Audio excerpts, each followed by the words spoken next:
नमस्कार दोस्तों, स्वागत है आपका हमारे चैनल पर।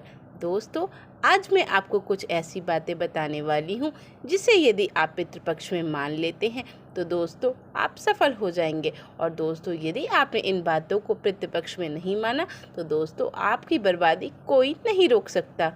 आज मैं आपको कुछ ऐसी चीज़ें बताने वाली हूँ जिसे चाहे कोई कितना भी मांगे, परंतु दोस्तों आप अपने घर से मत देना। और दोस्तों, यदि आपने दे दिया तो आपके पितर आपका घर त्याग के चले जाएंगे। पितर आपके रुष्ट हो जाएंगे और आपको लगेगा पितृदोष।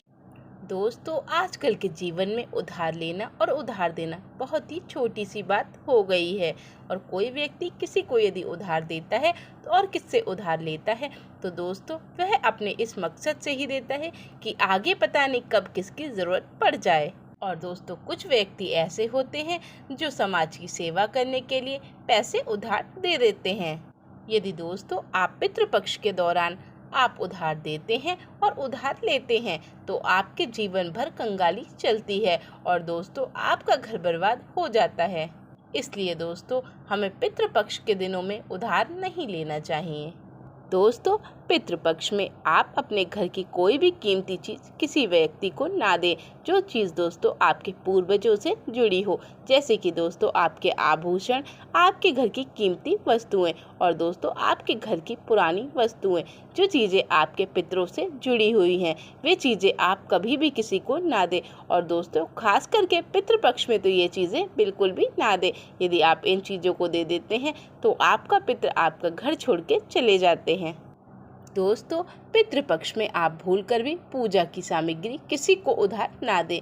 ऐसा माना जाता है यदि आप पितृपक्ष में पूजा की सामग्री किसी को उधार देते हैं तो आपके पितर आपसे रुष्ट हो जाते हैं और आपको पितृदोष लग जाता है। आपका पितृ आशीर्वाद पितृदोष में बदल जाता है। तो दोस्तों इस बात का विशेष ध्यान रखें कि आपके बुजुर्गों द्वारा दी गई आपको कोई विशेष प्रकार की चीज़, चाहे दोस्तों वह कोई भी छोटी या बड़ी चीज़ हो, पितृपक्ष के दिनों में कभी भी किसी को इस्तेमाल करने के लिए ना दें। दोस्तों, बुजुर्गों द्वारा मिला गया आशीर्वाद सोना चांदी से भी बहुत ही अधिक कीमती होता है और दोस्तों यह हमें बहुत ही सौभाग्य से प्राप्त होता है। दोस्तों, पितृपक्ष का संबंध धन से भी है और पितृपक्ष के दौरान हमारे पूर्वज पृथ्वी लोक पर आते हैं और दोस्तों वे हमारे घर पधारते हैं। दोस्तों वे अपने परिवारों से कनागत कराते हैं जिससे दोस्तों उनकी आत्मा तृप्त होती है। यदि हम उनका श्राद्ध नहीं करते हैं तो दोस्तों हमारे पूर्वजों की आत्मा तड़पती रहती है और जिससे हमें पितृदोष लगता है।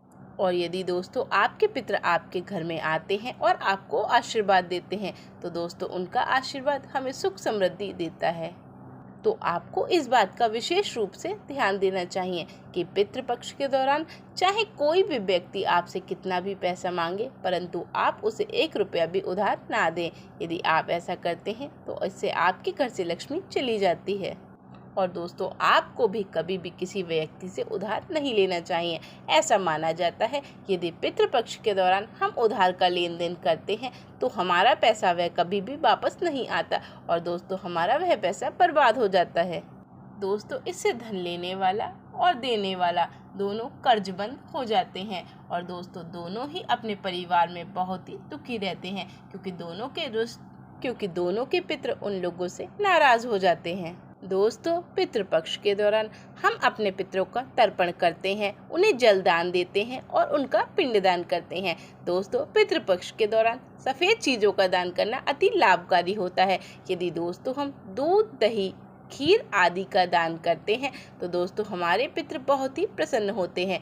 इसलिए दोस्तों आपसे कोई पितृपक्ष में सफ़ेद चीज़ मांगे तो दोस्तों आप ना दें। यदि आप किसी को दूध, सफ़ेद घर की अन्य वस्तुएं दे देते हैं तो दोस्तों इससे आपके घर में कंगाली आ जाती है। और दोस्तों दूध, दही बिल्कुल भी अपने घर से किसी को ना दें।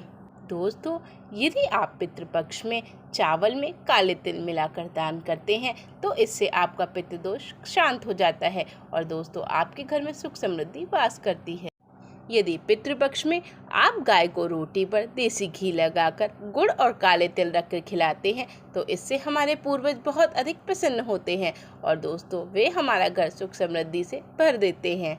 दोस्तों, पितृपक्ष में शनिवार के दिन आप तांबे के लोटे में जल लेकर थोड़ा सा गंगा जल डालें और काले तिल डालें और दोस्तों सुबह के समय प्रातःकाल स्नान करके स्वच्छ वस्त्र पहन के पीपल की जड़ पे अर्पित कर दें और दोस्तों शनिदेव का ध्यान करें।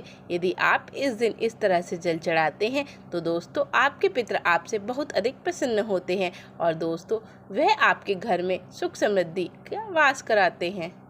दोस्तों, पितृपक्ष के दौरान हमें नए वस्त्र नहीं खरीदने चाहिए और ना ही दोस्तों नए वस्त्र धारण करने चाहिए। दोस्तों, पितृपक्ष के दौरान हमें कोई भी शुभ और मांगलिक कार्य नहीं करना चाहिए। दोस्तों, विवाह आदि सभी शुभ कार्य पितृपक्ष के बाद ही होते हैं।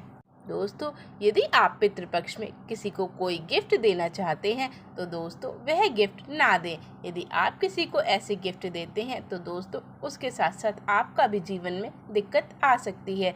दोस्तों, पितृपक्ष के दौरान आप किसी को चमड़े की बनी कोई भी चीज़ गिफ्ट ना करें और दोस्तों भूल कर भी कभी किसी को पितृपक्ष के दौरान घड़ी गिफ्ट ना करें।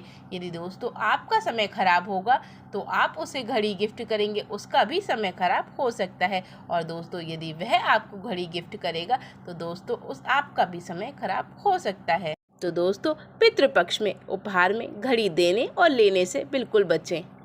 दोस्तों, कुछ चीज़ें ऐसी होती हैं जो हमारे घर में सुख समृद्धि से संबंधित होती हैं और हमें वह संध्या काल होने के बाद कभी भी किसी को दान नहीं करनी चाहिए।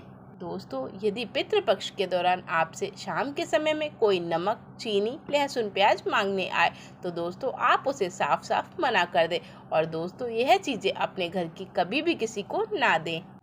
यदि आप संध्या काल के समय इनमें से कोई भी चीज़ किसी को देते हैं तो माता लक्ष्मी चली जाती हैं और दोस्तों हमारे पूर्वज आते आते घर से वापस हो जाते हैं।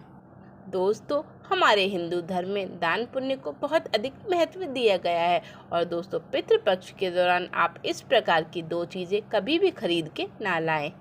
दोस्तों, यदि आप पितृपक्ष के दौरान किसी को काला कपड़ा दान करते हैं तो इससे हमारे पूर्वज बहुत ही ज़्यादा रुष्ट हो जाते हैं और दोस्तों यदि आप पितृपक्ष के दौरान किसी को सफ़ेद कपड़ा दान करते हैं तो इससे हमारे पूर्वज बहुत अधिक प्रसन्न होते हैं और हमारे घर में सुख शांति वास करती है।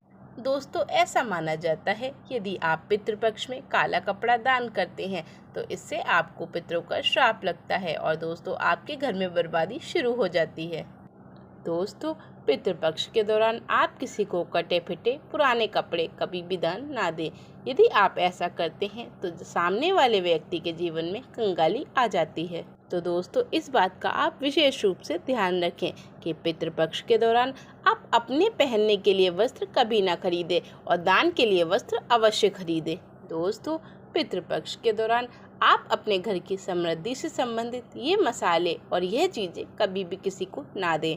दोस्तों, पितृपक्ष के दौरान संध्या काल के समय में आप अपने घर से तेल, घी, रिफाइंड, हल्दी आदि चीज़ें किसी को ना दें और दोस्तों आपसे कोई मांगता है तो आप साफ साफ मना कर दें, क्योंकि दोस्तों यदि आप संध्या काल के समय यह चीज़ें दे देते हैं तो इससे आपके पितृ रुष्ट हो जाते हैं और वे आपके घर से चले जाते हैं, क्योंकि दोस्तों ये तीनों चीज़ें सौभाग्य का प्रतीक मानी गई हैं और जिस घर में ये तीनों चीज़ें होती हैं उस घर में सुख समृद्धि बनी रहती है। दोस्तों, पितृपक्ष के दौरान यदि आप किसी व्यक्ति को दान देने का सोच रहे हैं तो दोस्तों आप नए वस्त्र ही दें। पितृपक्ष में आप पहने हुए वस्त्र कभी भी किसी को ना दें। यदि आप ऐसे वस्त्र देते हैं तो इससे आपके पितृ आपसे रुष्ट होते हैं। दोस्तों, पितृपक्ष के दौरान यदि आपके द्वार पे कोई भिक्षुक आता है तो दोस्तों आप उसे बासी रोटी आदि ना दें, इससे आपके पितृ बहुत ही रुष्ट होते हैं। दोस्तों, क्या पता कब कौन किस रूप में आ जाए, तो आप इस बात का विशेष ध्यान रखें। आपके द्वार पे कोई भी भिक्षुक आए तो दोस्तों आप उसे खाली हाथ ना भेजें और आप उसे खाना अवश्य खिलाएं। यदि दोस्तों आपके घर में बासी रोटी है तो दोस्तों किसी को भी बासी रोटी नहीं खिलानी चाहिए। यदि आप किसी को बासी रोटी खिलाते हैं तो दोस्तों इससे पाप आपको ही लगता है और आपके पितृ आपसे रुष्ट हो जाते हैं और आपके घर में पितृदोष लग जाता है। दोस्तों, सुहागिन महिला इस बात का विशेष रूप से ध्यान रखें कि अपना सिंदूर कभी भी किसी से शेयर ना करें। यदि आप किसी से अपना सिंदूर शेयर करते हैं तो दोस्तों इससे आपके प्यार में कमी आती है और दोस्तों इससे आपके प्यार में अनबन होना शुरू हो जाती है। इसलिए विशेष रूप से ध्यान रखें कि अपना सिंदूर कभी भी किसी को ना दें। तो दोस्तों आज के लिए बस इतना ही। धन्यवाद।